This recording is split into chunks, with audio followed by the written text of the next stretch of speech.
Buenos días con todos. Yo soy Rodríguez Bravo Percy, médico residente del segundo año de cirugía general de la Universidad Nacional Mayor de San Marcos, con sede en el Hospital Amazónico de Yarinacocha. El día de hoy voy a tocar un tema importante en la emergencia de cirugía, que es la apendicitis aguda. El objetivo es que se aprenda a diagnosticar de manera oportuna la enfermedad y tratarse también de manera oportuna para evitar complicaciones posteriores cuando entre o cuando ya comience una apendicitis aguda complicada, porque deja muchas secuelas en el paciente.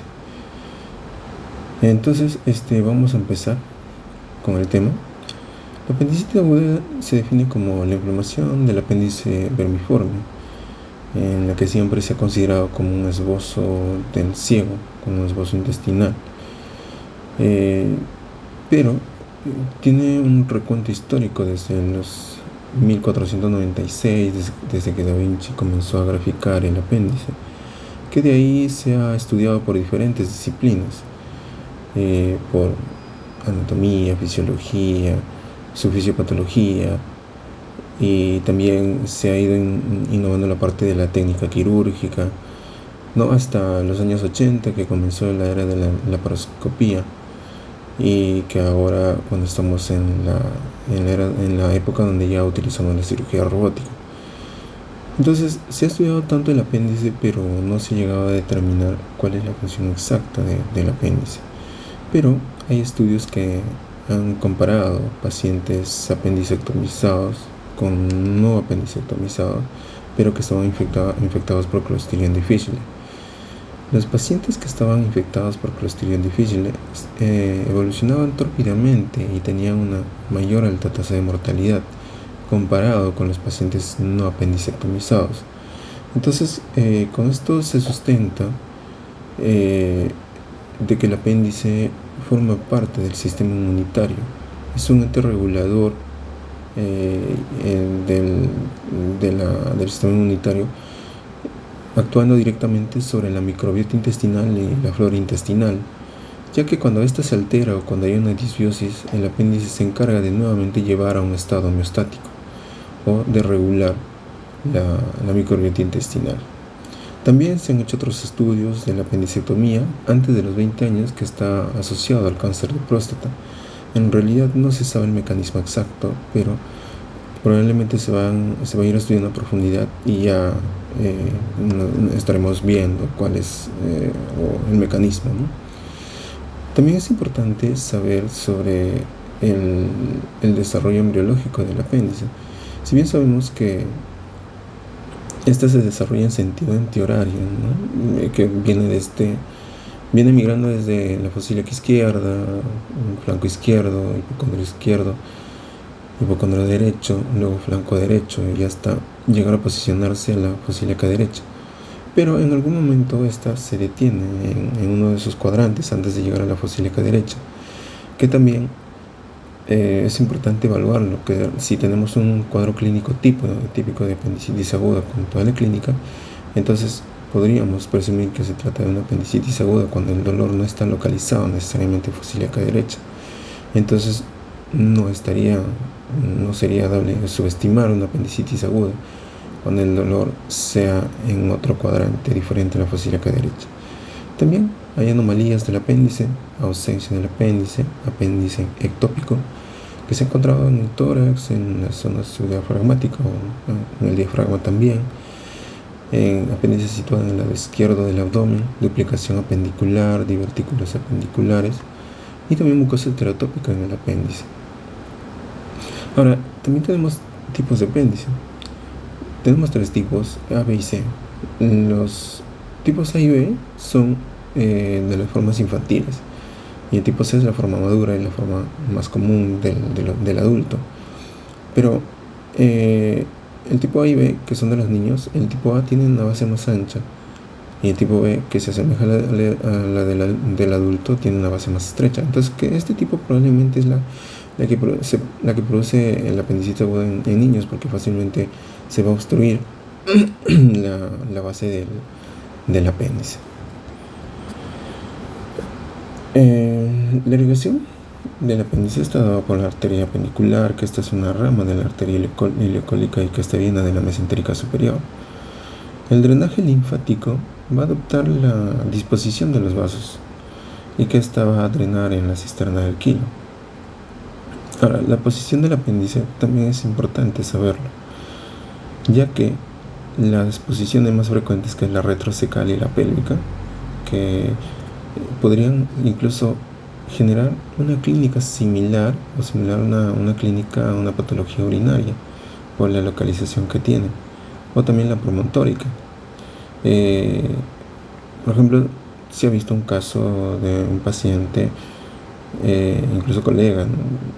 Incluso cirujano, que pensó que el dolor que tenía en la zona lumbar, que era por un cálculo renal que ya tenía como antecedente el paciente, pero el detalle era que tenía un cuadro de apendicitis aguda. Llegó al hospital al tercer día con una peritonitis, entró a sala, se le dejó drenes, nuevamente volvió a ingresar a sala, de ingreso a UCI con cobertura antibiótica de amplio espectro, hizo faseitis, hizo una faseitis.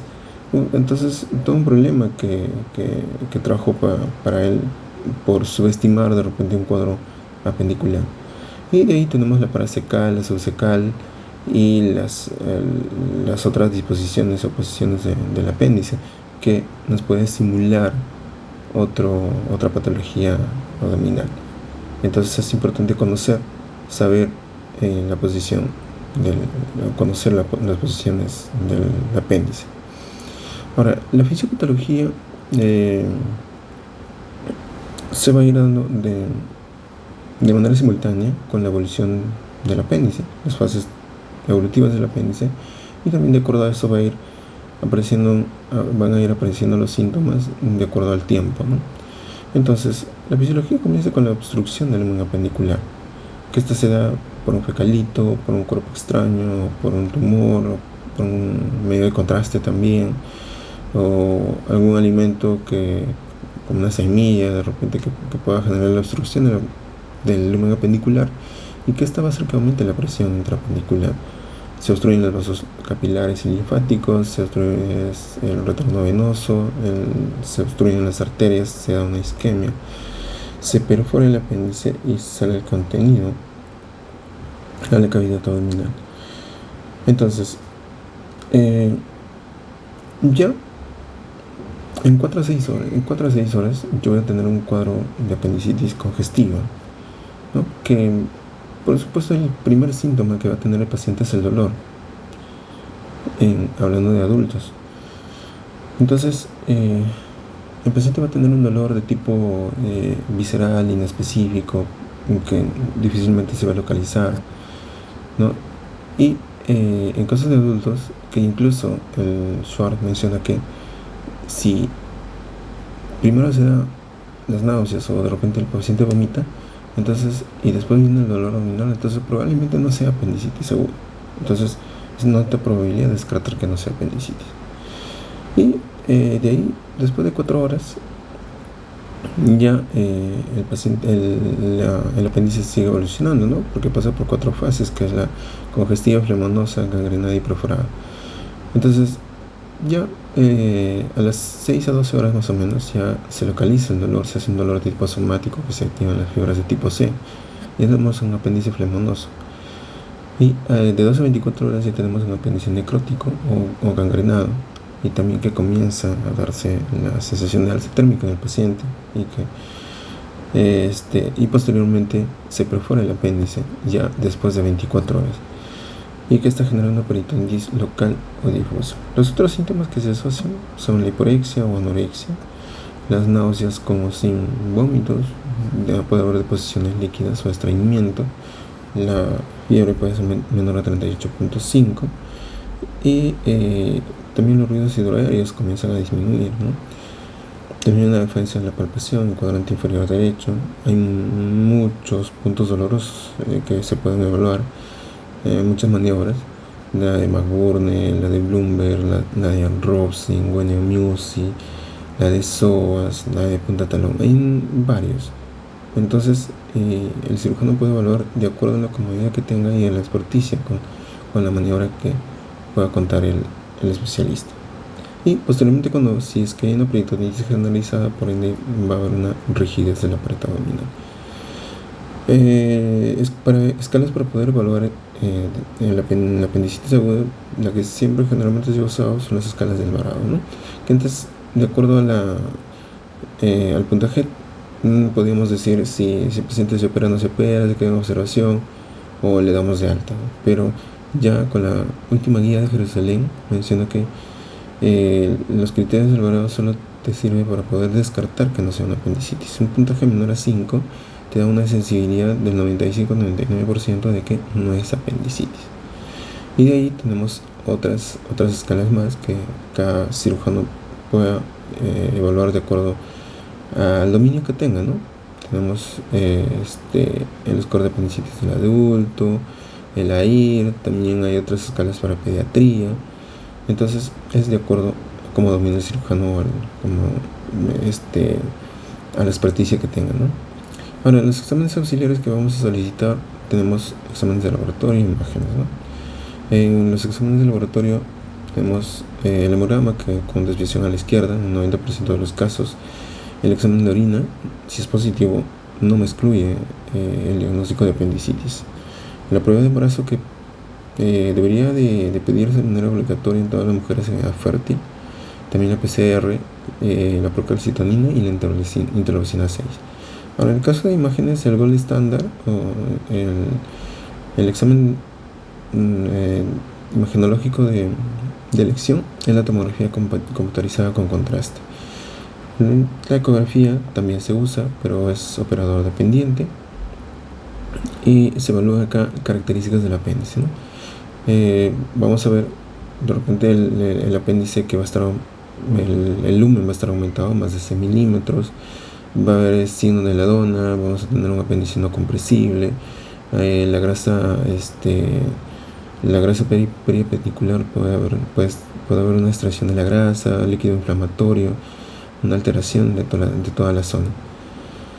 Ahora, la resonancia magnética se usa en mujeres gestantes en segundo trimestre del embarazo, ya que la ecografía tiene una sensibilidad muy baja. Entonces, por eso es recomendable la resonancia magnética en mujeres gestantes. Ahora, si nosotros vemos que hay un nuevo peritoneo, deberíamos descartar otra cosa que no sea apéndice. Puede ser una úlcera perforada o una diverticulitis perforada. Ahora, el tratamiento del apéndice, el gold estándar es la cirugía. Hasta ahora sigue siendo la cirugía, ya sea laparoscópica o ya sea abierta.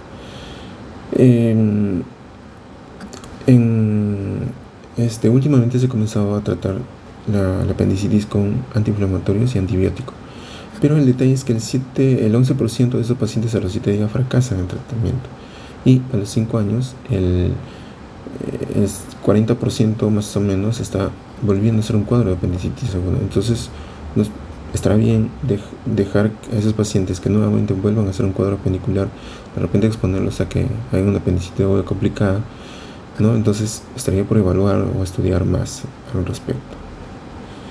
Acá tenemos un algoritmo de diagnóstico para el abordaje de pacientes con apendicitis aguda. Este es el Savinstone, en lo cual menciona que tenemos que evaluar si el paciente tiene síntomas desde más de 48 horas o menos de 48 horas. Si es más de 48 horas, hay un algoritmo de manejo exclusivamente para ese tipo de paciente. Ahora, si es menos de 48 horas, que en este caso lo vamos a ver, tenemos que ver si es hombre o si es mujer. Si es hombre, tiene una presentación clínica, tiene una peritonitis localizada, Apendilab. Si tiene todavía no hemos diagnosticado una apendicitis aguda, le mandamos a sacar tomografía computarizada. Si es positivo para apendicitis, Apendilab. Si es negativo para apendicitis, le dejo en observación por 6 horas.